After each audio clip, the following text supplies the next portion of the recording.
Hi, thank you so much for participating in the Lily Mae Francis Foundation interview on personal journeys for the LGBTQ community for in honor of Pride Month. I'm Lynn Collins Mai, co-founder of Lily Mae Francis Foundation. And can you introduce yourself by telling me your name, where you reside, and your age?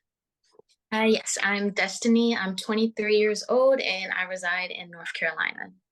Okay. Thank you so much again, Destiny, for participating. I'm going to jump right into the questions, okay? First question is, how do you identify? I am bisexual and I just started identifying as non-binary. Binary bisexual. Okay. And what age did you discover this?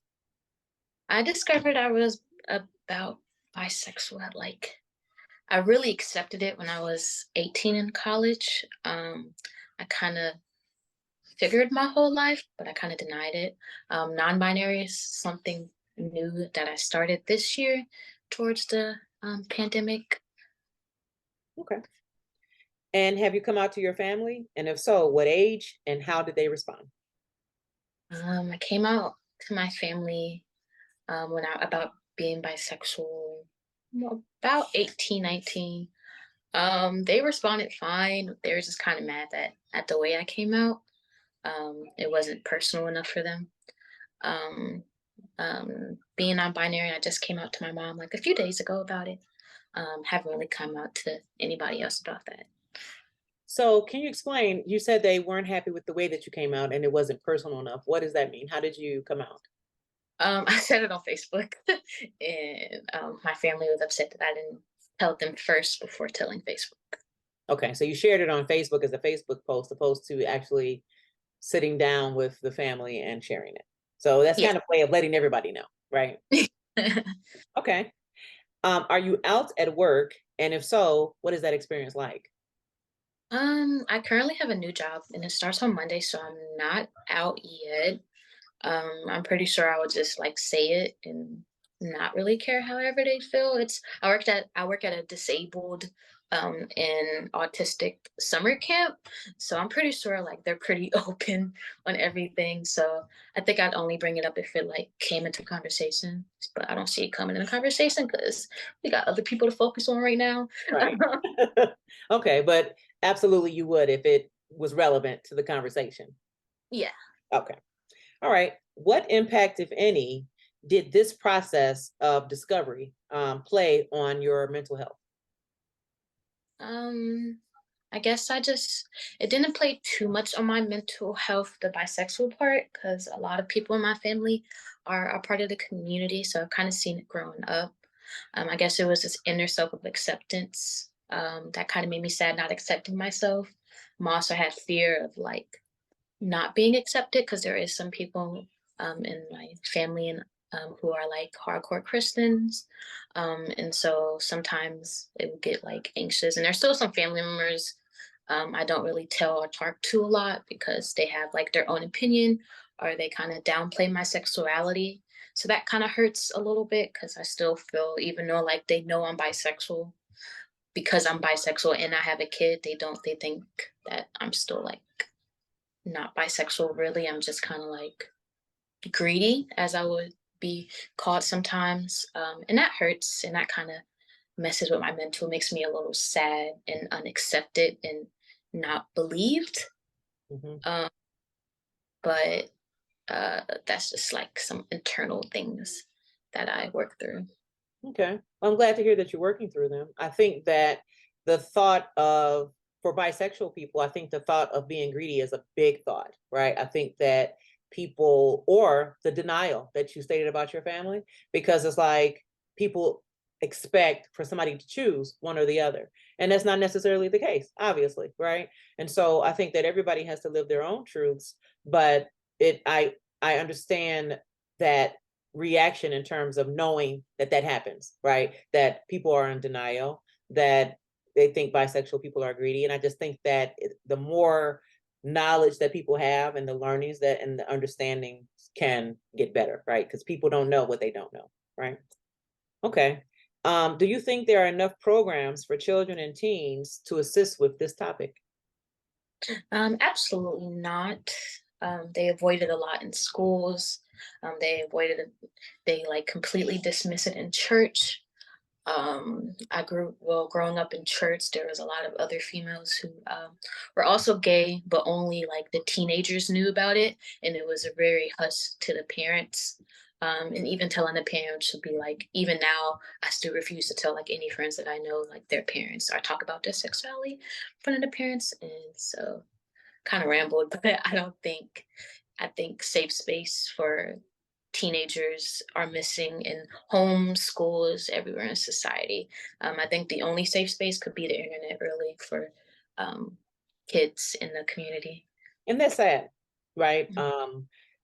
First off, because the internet is not always safe and people can be cruel on the internet as well. But I guess I wonder, when you say that there should be a safe space or programs for kids and teens, what would that look like? What would a program look like for teenagers or kids? What would they do in the program, or how would it be set up? Well, schools usually might have some, might, depending on like where the school area is and who the students in the school. Most students make up a GSU, which is like Gay Straight Alliance, which is trying to get straight people and gay people to speak at once, speak about their experience growing up, speak about things they have in common. But that's usually filled with nothing but gay people and not straight people. And it's usually just friends who make up the group to really just hang out. If it was something about seriously like having a safe space and getting alliance, it will start maybe with like group therapy sessions, because dealing with growing up being gay, especially if you are in a family that is not accepting, can cause like suicidal tendencies. It can cause deep depression, anxiety, any mental health thing you can think of. So I think number one should be like group therapy, um, in order to like share each other's stories and find acceptance with each other. Events that pushes people past their comfort zone, so they can explore things that they might like drag in the community. I know when I was in college, I had a GSU thing, and we had a drag queen event, and it was very fun and it was very amazing. We even met drag race queens that were on TV with RuPaul, and experience like that is very rare in society. Like I only found that when I went to New York, where it's acceptable more. And then just like if there's any trans women classes for transitioning women, like how to do makeup, how to do hair, how to be a woman. Same with men, how to exercise, things men to learn, um, and even places for non-binary people who want to learn how to be more androgynous or more less restricted to society norms. And I actually, think you know what? I want to ask this question because I'm sure, just like, I'm not completely aware of all of the terminology. I'm sure a lot of our viewers will think the same. Can you explain to me a little bit more of what non-binary means? Because I'm not really sure. Non-binary is different for everyone. I have some friends that say they are non-binary because they see themselves as both a boy and a girl, so they choose to be non-binary because they cannot choose.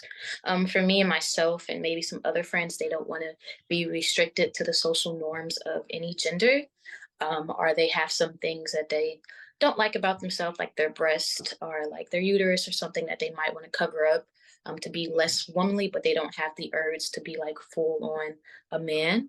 So they kind of is just like a third gender, as I like to say, of not having any construction on you or what you do or how you dress, or any like surgicals. Like a lot of people are non-binary either start hormones or they start testosterone, but they're not completely like a trans man or a trans woman. They just want have more ambiguous features. I think that's the word. So not Um, necessarily identifying as either, yes. basically. Okay. Okay. That's it just the first thing I thought of just now was how Prince was well above before his time, because he changed himself to a symbol, and nobody questioned it and didn't think anything of it. And I'm sure there were conversations about it, but that kind of describes what I think he was attempting to do. So thank you for that. What do you think is needed to make this an easier topic to discuss?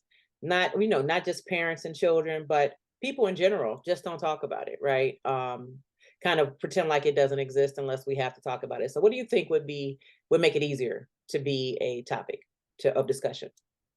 I think you need open-mindedness. And I think it starts with a kind spirit, and I think just like not caring what other people do with their lives, because it's not your life. Me doing this doesn't affect you. Me loving a woman doesn't affect you. Me wanting to change into a man doesn't affect you.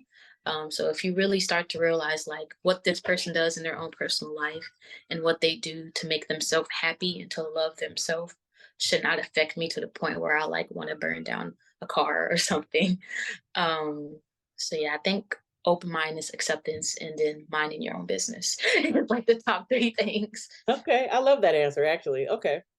All right, last question. What does pride mean to you? And do you celebrate pride? And if so, what do you do to celebrate it? Pride means being prideful in who you are, accepting who you love, accepting who you want to see yourself as, accepting being who you know you really are because only you truly know yourself. Um, and I celebrate Pride. I usually go to parades. In Atlanta, there I went to this really big Black Pride parade, and it was very nice. It was very nice to see like a lot of people in my community who are also Black, because when you see the gay community on TV, it's usually white men. It's never like the Black woman that you see walking at the store or the Black gangster that sells drugs, but they also are gay. And so, sorry. That's very nice to see. I know I'm going to a Pride parade with a few friends this year. I also just like on Facebook, just advocate for all the silenced people of the community who cannot celebrate for themselves out of fear of getting kicked out or killed or anything like that. Yeah, that's about it. Okay. Well, that was the last question I had, actually. I thank you so much for taking the time to participate with Lily Mae Francis Foundation's interview on your personal journey and in honor of Pride Month. So thank you so much. No problem. All right, I'm going to circle back to you just in case we have any additional interviews that we may want to um, spend with you, if that's okay. That's All fine. right. Thank you so much. Have a good day. You too. Bye.